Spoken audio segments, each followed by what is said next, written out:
L'Inter resta comunque lontana, ma la notte del Maradona ha riscritto le gerarchie al vertice, così il Napoli supera il Milan in classifica, +2 su rossoneri, e si avvicina comunque a quell'agognato secondo posto che per una stagione con tante problematiche suona comunque di Supercoppa, ricordando che questo trofeo lo hanno vinto proprio nel corso di questa stagione gli azzurri guidati da Antonio Conte. Parleremo di questo e di tanto altro in questa puntata di Sport Italia Mercato. Auguri di buona Pasquetta, auguri anche ai nostri signori ospiti. Da Roma un saluto e ancora auguri ad Alfredo Pedullaccio. Alfredo, ben ritrovato.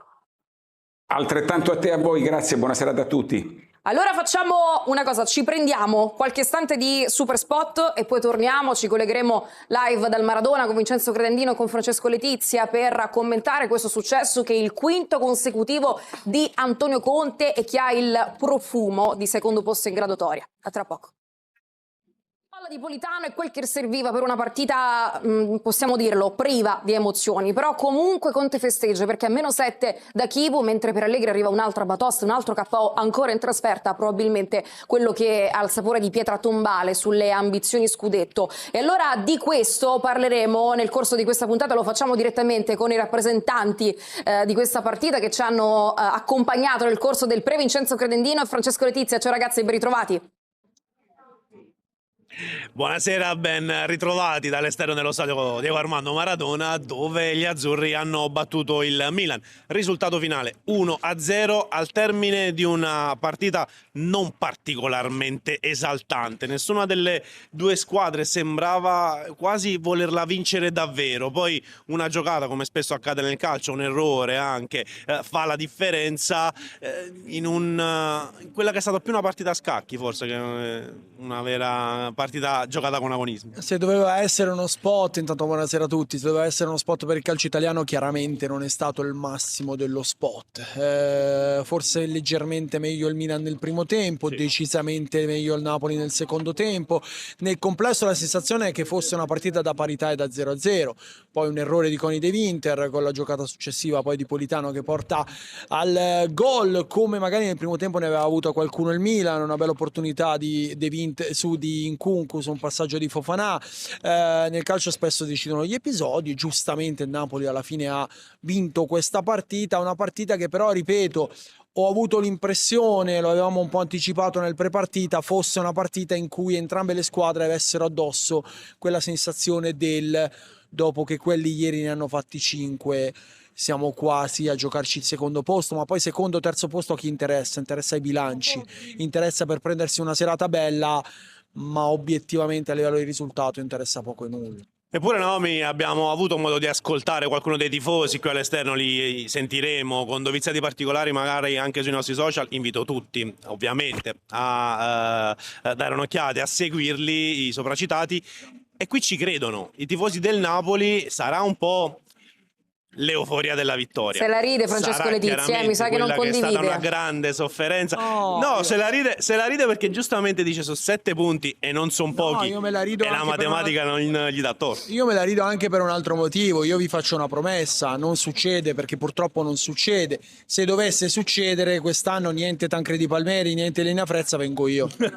E fidatevi che vi tengo la nottata bellissima. È una promessa. Facciamo recapitare questa promessa al direttore. Assolutamente. Dicevamo, Vincenzo, concludi pure. Ecco. No, dicevamo che i tifosi qui all'esterno del Maradona, come potevamo ascoltare anche poc'anzi, ci credono per davvero. La matematica non condanna le speranze partenopee e quindi chiaramente continuano a fare anche un po' i conti, a capire calendario alla mano dove potrebbe l'Inter di Chievo andare a perdere altri punti. Certo che 7 effettivamente sono proprio tanti. Tra poco torno da voi per le dichiarazioni, intanto voglio andare da Alfredo Pedullà per un primo commento rispetto a questa partita e sulle ambizioni scudetto che ormai possiamo totalmente archiviare, quantomeno per il Milan. Ma sai, la partita è stata brutta e l'hanno detto loro, c'è poco da aggiungere.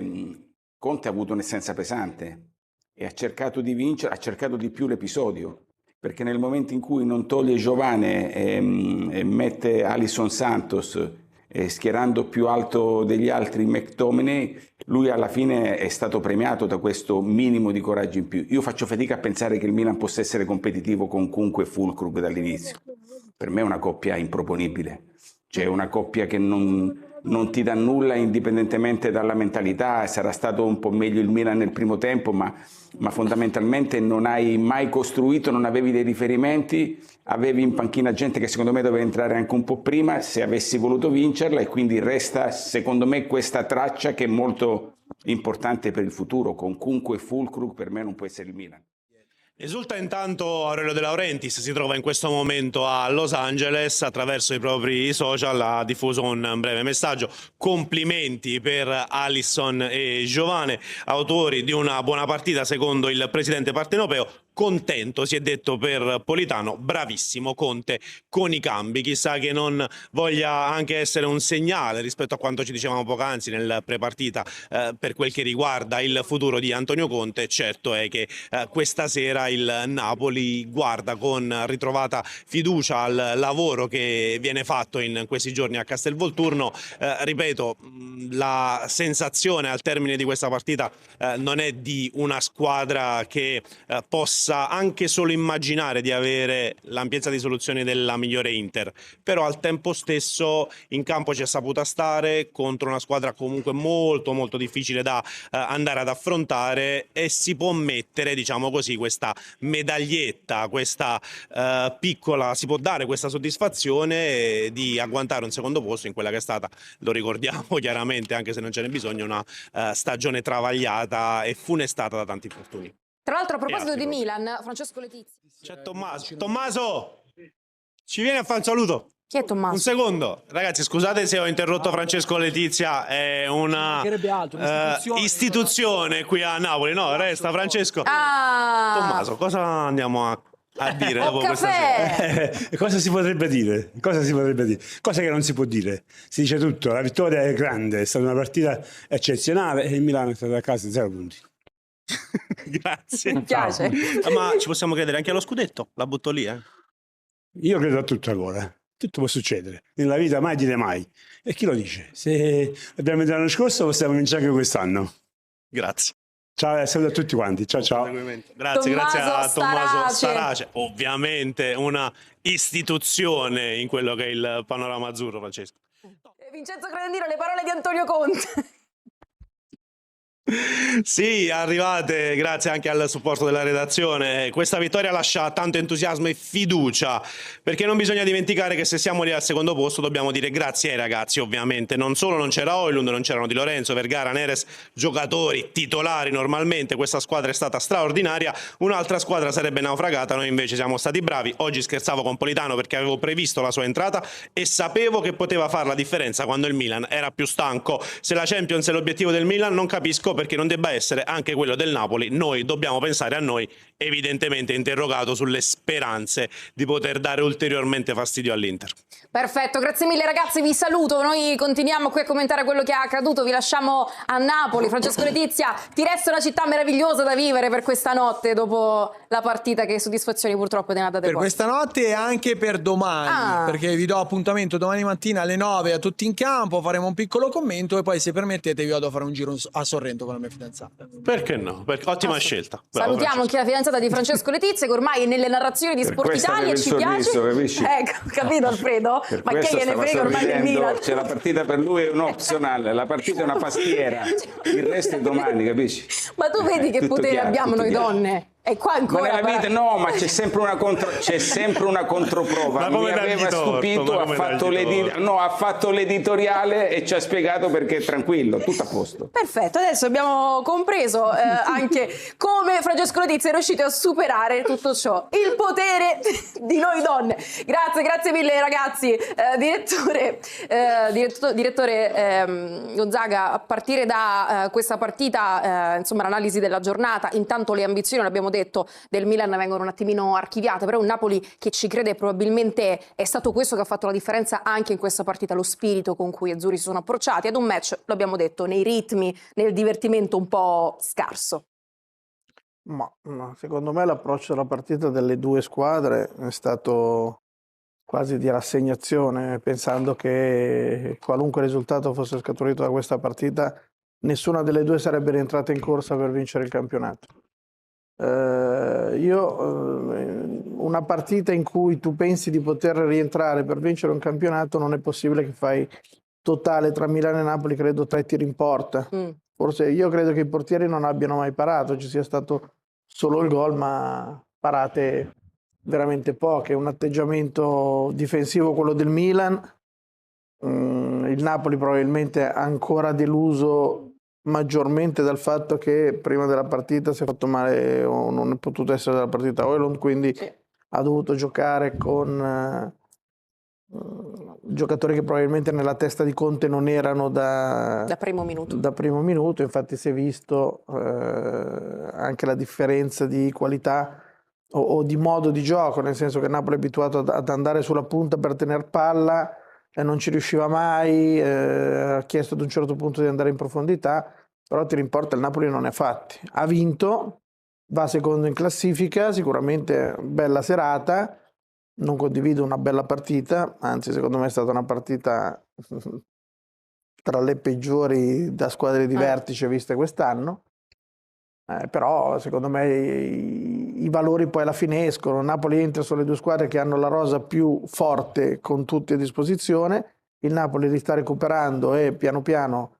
è risalito ed è andato ad avvicinare, a superare il Milan e avvicinare l'Inter, ma l'Inter rimane là e credo che siano tanti punti di distacco. Poi è vero che nel calcio tutto è possibile, può succedere la qualunque, però mi sembra veramente che ci siano pochissime possibilità di rientrare nella corsa a scudetto.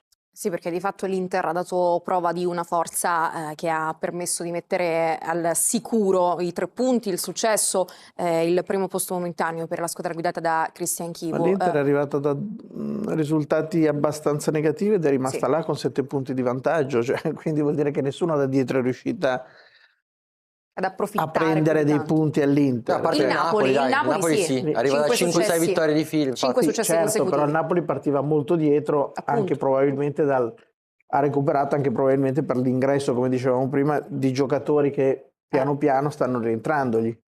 Napoli senza 10 titolari è chiaro che è un'altra squadra rispetto a quella che c'è adesso, quella che ci potrebbe essere anche tra qualche domenica se rientrano tutti, tranne Lukaku che mi pare abbia finito definitivamente, cioè non riesca più a entrare. Sì, Lukaku al momento fuori rosa per quello che è accaduto durante la sosta per le nazionali. Esatto. Alberto, probabilmente una partita noiosa anche perché entrambe temevano di farsi troppo male, era una delle chiavi di lettura del match del Maradona. Alla fine la vince la panchina anche nel senso di chi la guida, perché Antonio Conte aveva intuito che magari il diavolo avrebbe un po' calato nel suo ritmo nella seconda porzione di gioco, anche per le munizioni che non si trovava a gara in corso, e la scelta di Politano, l'ha parlato anche il mister, che poi è stata la carta vincente. Sono d'accordissimo con te, Naomi, secondo me non solo Politano ma anche Alison Santos. Vero. È entrato in campo benissimo, un giocatore che ha spaccato la partita in 2 o 3 azioni, a differenza di quello che ha fatto il Milan con Pulisic e Leao, che sì sono stati fuori, ma quando sono entrati non sono stati decisivi. E la decrescita di Pulisic è veramente impressionante, un giocatore che era devastante nella prima parte di campionato e che poi Allegri non si è più ritrovato.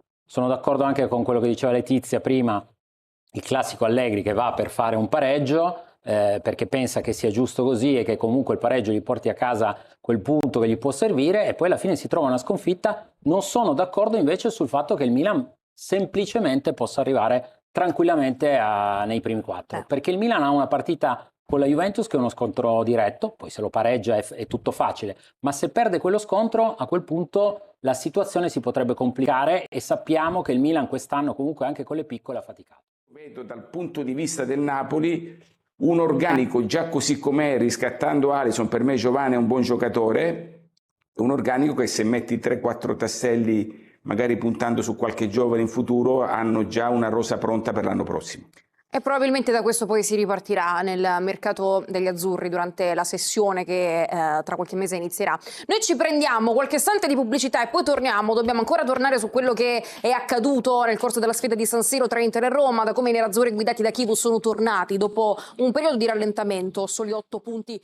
Ciao ragazzi, amici azzurri, voglio partire subito da voi. Che cosa ne pensate dell'analisi e del commento post partita dopo la grande vittoria del Napoli contro il Milan? Vi ha convinto quello che avete sentito in televisione? Oppure, ancora una volta, avete avuto la sensazione che questo Napoli venga raccontato con troppa superficialità, senza cogliere davvero il peso di questa vittoria? Perché qui non stiamo parlando di 3 punti qualsiasi. Qui parliamo di una vittoria pesantissima contro una diretta concorrente che riapre completamente il discorso scudetto. Il Napoli batte il Milan al Maradona, conquista la quinta vittoria consecutiva, scavalca proprio i rossoneri in classifica e resta lì, a guardare l'Inter da distanza ravvicinata. E quando sei lì, a quel punto, il sogno non è più proibito. Ma andiamo con ordine e partiamo, come sempre, dalle pagelle. Tra i pali Milinkovic-Savic, voto 6-. Una piccola incertezza in uscita che poteva costare caro quando si fa anticipare di testa da Pavlovic. Per il resto, però, una serata tranquilla, senza particolari pericoli. In difesa Juan Jesus, voto 6. Attento, concentrato, sempre sul pezzo. Si disimpegna bene anche nella costruzione, pur con qualche sbavatura. Nel finale lascia spazio a Beuchema, senza voto. Al centro troviamo un gigante, Alessandro Buongiorno, voto 7-. Ammonito subito rischiando di complicarsi la partita, ma non perde mai la testa, resta concentrato, preciso, dominante, un muro contro gli attaccanti del Milan. Accanto a lui Olivera, voto 6,5. Ormai è ovunque, difensore, esterno, rifinitore, corre senza sosta e soprattutto è protagonista nell'azione decisiva. Si inserisce, riceve il pallone e mette al centro un cross velenoso che porta al gol di Politano. Sulla destra Gutierrez, voto 6.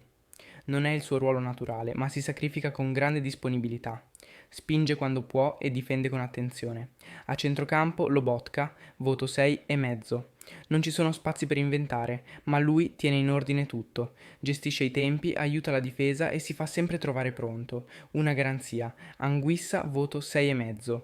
Primo tempo di lotta, secondo tempo di dominio fisico. Entra sempre più dentro la partita e lascia il segno nei contrasti e nelle ripartenze. Sulla sinistra Spinazzola, voto 6,5. Instancabile, spinge, punta l'uomo e sfiora anche un gol meraviglioso che avrebbe fatto venire giù lo stadio. Esce e lascia spazio a chi decide la partita, perché al 74esimo entra Matteo Politano, voto 7,5. E basta una giocata, una sola, una di quelle che pesano come un macigno. Si coordina e fulmina Maignan con una conclusione che accende il Maradona. È il gol che vale 3 punti, il gol che cambia tutto. Leader vero, in mezzo al campo McTominay, voto 6+. Non è la sua partita migliore, soprattutto nel primo tempo, ma corre, lotta, si sacrifica e non smette mai di aiutare la squadra, anche quando viene adattato più avanti. Kevin De Bruyne, voto 6-, meno brillante rispetto alle ultime uscite, ma la sua qualità resta evidente. Anche nei momenti di appannamento basta una giocata per capire la differenza tra lui e tutti gli altri. Nel finale entra Elmas senza voto, davanti giovane voto 6. Si ritrova a fare il centravanti in una serata complicata, con l'assenza improvvisa di Højlund e senza Lukaku. Si muove tanto, prova a creare spazi, impegna anche Maignan con una buona conclusione ma manca un po' di cattiveria sotto porta. E poi c'è lui, Alisson Santos, voto 7. Entra e cambia la partita. Ha una velocità, una tecnica, una capacità di saltare l'uomo che mette in crisi chiunque. Nell'azione del gol è devastante, crea il caos nella difesa del Milan e dà il via all'azione decisiva e nel finale continua a correre, a pressare, a tenere la squadra alta. Sta crescendo partita dopo partita.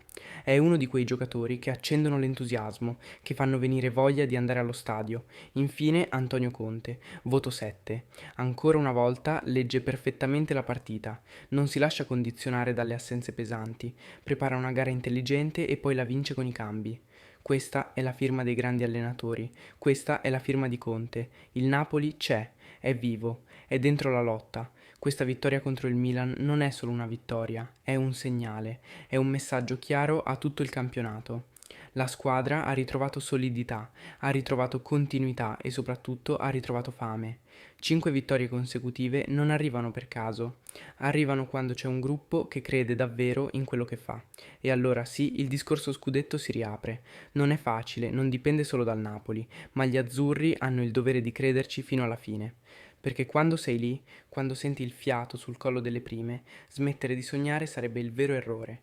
E con giocatori come De Bruyne, con la crescita continua di McTominay, con un Politano così decisivo e con un talento come Alisson Santos che sta esplodendo, questo Napoli può davvero provarci.